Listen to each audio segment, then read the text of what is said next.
تو اگر یہاں پر یہ کہا جاتا ہے کہ یہ تمام جتنی بھی چیزیں ہو رہی تھیں تو اس سے حکومت کی جو 5 انگلیاں تھیں وہ جو ہے وہ گھی میں تھی اور سر کڑھائی میں تھے، تو یہ تو بالکل بھی غلط نہیں ہوگا، کیونکہ جیسے ہی ان کی حکومت آئی ہے اس کے بعد پے در پے جو عدالتی معاملات میں وہ ریلیف تھے کہ کئی فرد جرم عائد ہونی تھی، کئی معاملات کٹھن ہو سکتے تھے، مشکل ہو سکتے تھے، سزائیں ہو سکتی تھیں، وہاں پر ریلیفس ملتے چلے گئے.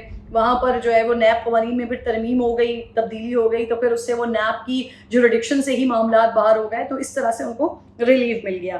اچھا جی، 1.5 سال کے عرصے میں حکومت کے جو اپنے ہی لوگ تھے، میرے جیسے لوگوں کی بات نہیں ہو رہی ہے، ہم صحافی تو اپنا کام کر رہے تھے، اپنی بات کر رہے تھے، لیکن جو اپنے ہی لوگ تھے ان کی جانب سے بھی آوازیں اٹھائی جا رہی تھیں کہ یہ جو کچھ آپ کر رہے ہیں یہ آپ اپنے لیے کر رہے ہیں، عوام کے لیے ابھی تک کوئی چیز نہیں کی گئی ہے. اور ہم نے سارے عرصے میں دیکھا کہ عوام کی فلاح کے لیے، عوام کے لیے کسی قسم کی کوئی قانون سازی یا کوئی بل پاس نہیں ہوا. جو بھی کچھ ہوتا رہا وہ الٹیمیٹلی سیاستدانوں کو، اور وہ چیزیں جو اپوزیشن کے لیے اس وقت جب عمران خان صاحب کی حکومت تھی اور اپوزیشن کے لوگ تھے تو ان کے لیے درد سر بن رہی تھی، تو ونس فار آل بے کہ کیا کہتے ہیں اسے، جنبش قلم جو ہے وہ اس کو سیدھا کر دیا گیا تاکہ آنے والے وقتوں میں بھی پھر ہمارے لیے ان چیزوں کی مشکلات نہ ہوں. تو یہ والے سارے معاملات ہوتے رہے. جب حکومت ملی تھی، اب ذرا اپنا اس حکومت کی جو معاشی کارکردگی رہی، کیونکہ سب سے امپورٹنٹ تو یہی تھا نا، اسی بات کا نعرہ لگا کر آئے تھے نا حکومت میں کہ جی عمران خان صاحب نے تو معیشت کا بھٹا بٹھا دیا ہے، بیڑا غرق کر دیا ہے، تباہی و بربادی کر دی ہے، جو عوام ہے وہ بیچارے 8 آنسو رو رہے ہیں. لیکن جو معاشی کارکردگی ہے، جو جائزہ ہے، وہ ہمیں کچھ اور بتاتا ہے کہ اگر 2022 اپریل سے پہلے عوام 8 آنسو رو رہے تھے تو پھر شاید جو موجودہ حکومت کے 16 مہینے گزرے ہیں اس میں تو عوام کا یہ 8 کا فگر جو ہے وہ ڈبل ہو گیا تھا. اب 8 آنسو کے بجائے 8 آنسو کے بجائے یہ 16 آنسو ہو گئے تھے جو عوام نے رونا شروع کر دیے تھے. میں آپ کو بتاتی ہوں، اس کا ریکارڈ میرے پاس موجود ہے. جب حکومت ملی تھی پی ڈی ایم کو تو اس وقت جو پیٹرول کی قیمت تھی وہ 150 روپے فی لیٹر تھا. اس پر میں آلریڈی بھی پہلے بھی بات کر چکی ہوں ایک دفعہ اپنے پچھلے بلاگ میں، جب پیٹرول کی پرائز بڑھائے گئے تھے تو اس وقت بھی میں نے بتایا تھا کیونکہ اس وقت زیادہ تھی. پھر عمران خان صاحب نے خطاب کیا تھا، انہوں نے پیسے کم کیے تھے، 150 روپے پہ کر دیے تھے. وہی ایک الگ ڈبیٹ ہے کہ جی IMF کے ساتھ انہوں نے معاہدہ توڑا تھا اور پھر اس کے بھی نتائج ہمیں بھگتنے پڑے. لیکن عوام ان چیزوں کو دیکھتی ہے کہ ریلیف ہمیں کیسے دیا جا رہا ہے. تو عوام کو ریلیف تھا، 150 روپے کا پیٹرول تھا. جیسے ہی حکومت آئی اس کے بعد جو پیٹرول کی پرائز بڑھنا شروع ہوئی تو آج جو ہے وہ 270 روپے سے زیادہ پہ پیٹرول ہوا ہوا ہے. اور کچھ خبریں ایسی آ رہی ہیں، کچھ اطلاعات آ رہی ہیں کہ شاید 2 دن میں پیٹرول کی قیمتیں بڑھ جائیں گی اور یہ تقریباً 290 روپے تک پہنچ جائے گا.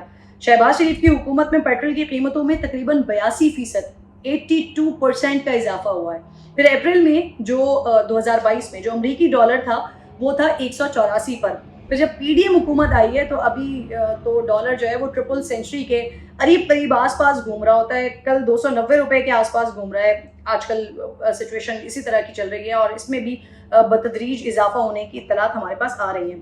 پھر جی گزشتہ 15 مہینے میں امریکی ڈالر مجموعی طور پر جو مہنگا ہوا ہے وہ 75% مہنگا ہوا ہے. 75% اس میں جو ہے وہ اس کے پیسوں میں اضافہ ہوا ہے. پی ٹی آئی حکومت کے خاتمے کے وقت جو افراط زر یا انفلیشن، مہنگائی کی شرح جو تھی وہ تھی اس وقت 12%، اس سے کچھ اوپر تھی. ابھی جو مہنگائی کی شرح ہے اس وقت یہ ہو گئی ہے 28% سے بھی زائد. پی ڈی ایم حکومت کے دور میں آٹا بار اس میں اضافہ ہوتا رہا اور اس اضافے کے بعد 108% جو بار اضافہ ہوا نا، اس کے بعد 108% 2022 اپریل سے ان 16 مہینوں میں اس میں 108% کا اضافہ ہوا ہے. پھر اگر ہم چینی پہ آ جاتے ہیں تو یہ چینی 82% مہنگی ہوئی ہے. اتحادی حکومت کے برسر اقتدار آنے کے بعد اب تک جو بجلی کا بنیادی ٹیرف ہے اس میں تقریباً 4 مرتبہ اضافہ ہوا ہے. اور یہ جو بنیادی ٹیرف ہے، ٹیکس ویکس آپ پھر اس کو الگ کر لیجئے، جو بنیادی ٹیرف ہے وہ سنگل یونٹ جو ہے وہ 50 روپے سے اوپر ہو چکا ہے. اپریل 2022 میں 24 کے آس پاس تھا، وہ obviously بڑا ہے. پھر اس کے بعد گزشتہ 15 مہینے کے دوران جو گیس کی قیمتیں ہیں اس میں بھی 112% تک اضافہ ہو چکا ہے. اتحادی حکومت ان تمام ناکامیوں کی وجہ جو ہے وہ پچھلی حکومت کو قرار دیتی ہے، لیکن جو پاکستانی عوام ہے وہ کیا رائے رکھتی ہے آپ لوگ یہ سب کچھ مجھ سے بہتر جانتے ہیں.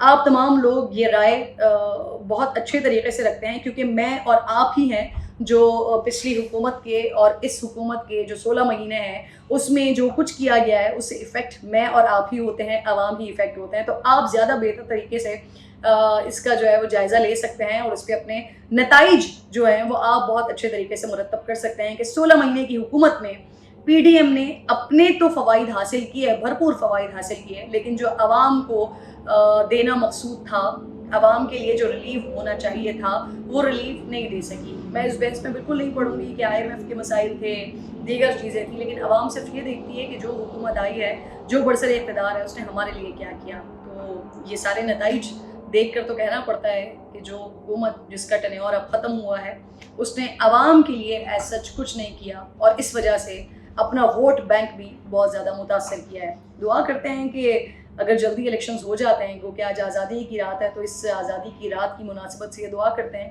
کہ اگر اپنے وقت پر الیکشنز ہو جاتے ہیں تو اللہ کرے کہ اب جو حکومت آئے، جو منتخب حکومت آئے، جو عوام کے ووٹ سے حکومت آئے، وہ پاکستان کے لیے، پاکستانیوں کے لیے وہ سب کچھ کرے جو اپنے منشور میں وعدہ کرتے ہیں.